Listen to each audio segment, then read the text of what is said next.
He is seconding the amendment. Thank you, Mr. Speaker. Madam Speaker. Madam Speaker, I beg to second this motion. The amendment to the motion. The amendment to the motion. Yeah. Madam Speaker, there is a very important point that Senator Ochilo Ayako is making, that perhaps we may lose as a Senate.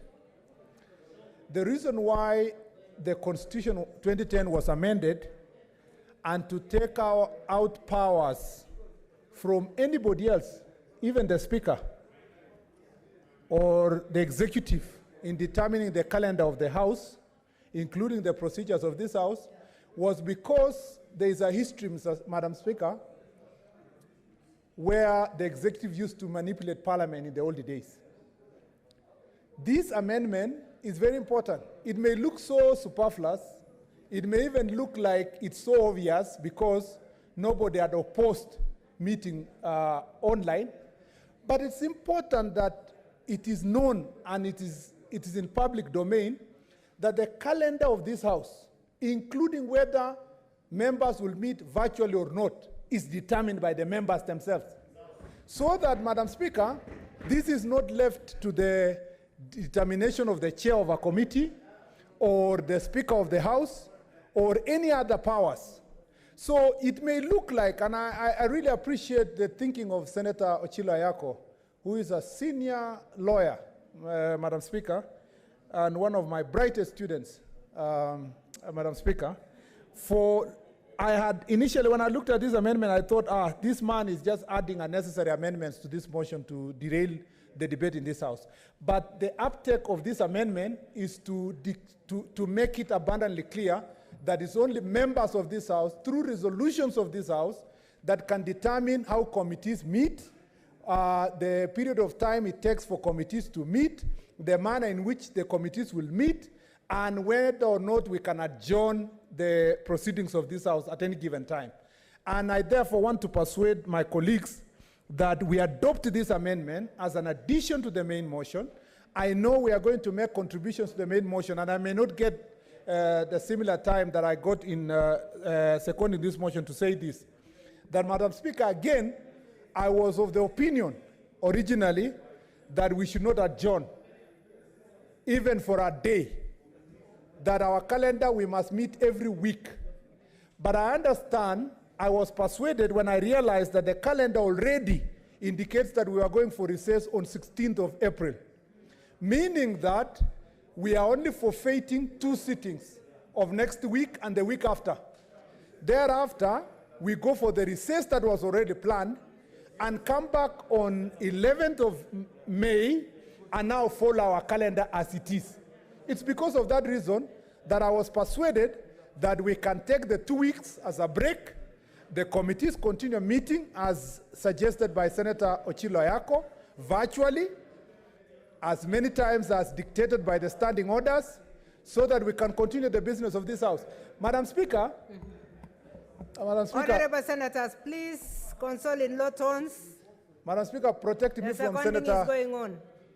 Senator Cheriot, Madam Speaker, thank you very much. Madam Speaker, I am saying this with utmost respect, that time is not on our side. I hope it has occurred to all of us that there are only 16 months to the elections.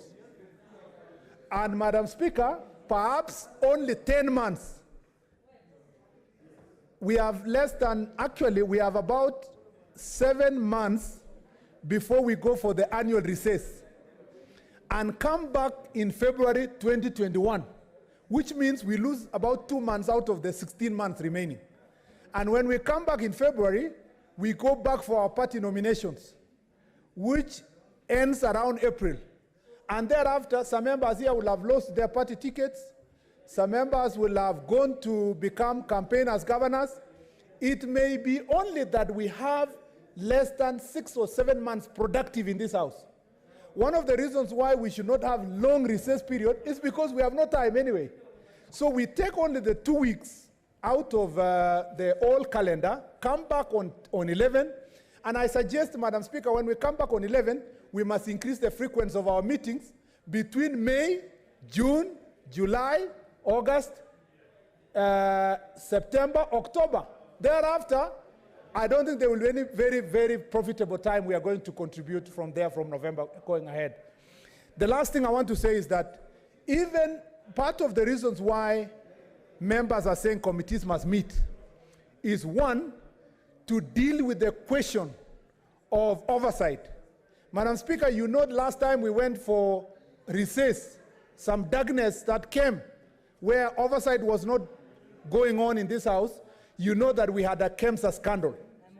And there's a possibility that if we were to close this House without even the committee's meeting, there's a possibility that the House will not have an opportunity to intervene if another situation was to occur. Please consult quietly. Thank you, Madam Speaker. I don't know where this consultation is, maybe in the corridors. Especially at the entrance, Second Madam Speaker. please check what is going on, because Thank I'm you. hearing some noise. Yeah. So it is to enable us to carry out our oversight responsibilities. Number two, we also have to meet to perform our responsibilities. We cannot continue earning salaries and, having been elected by the people of Kenya to protect them from this pandemic, we can't go into hiding. Madam Speaker, we are the ones, and expect the other leaders from I don't know where to think about the things that are affecting the people of Kenya. We didn't know that it was going to happen in less than 5 years. Now we are in a situation where we do not know when is the next time the curfew will be reviewed. In fact, I will want us to ponder and think. Senior counsels are here, Senator Omogeni, Senator Amos Wako, Emerita, Senator Orengo, and the team that is here. Is it really right for a country to have a curfew that is indefinite? Is it really right for a country to have measures that do not have timelines, not even timeline for review? Are we going to remain as a country in darkness as it is? How are we going to achieve that? If the legal committee will continue meeting, as suggested by Senator Ochilo Ayako, they can be able to advise the country about the legality and viability of these measures that have been put in place.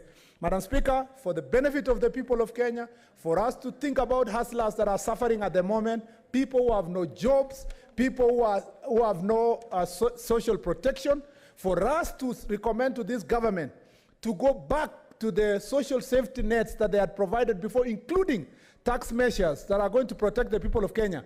I really support this motion, and that we should amend to ensure that committees continue meeting virtually, as we've always done for the period that we've witnessed this COVID for the last 1 year. Madam Speaker, I beg to second.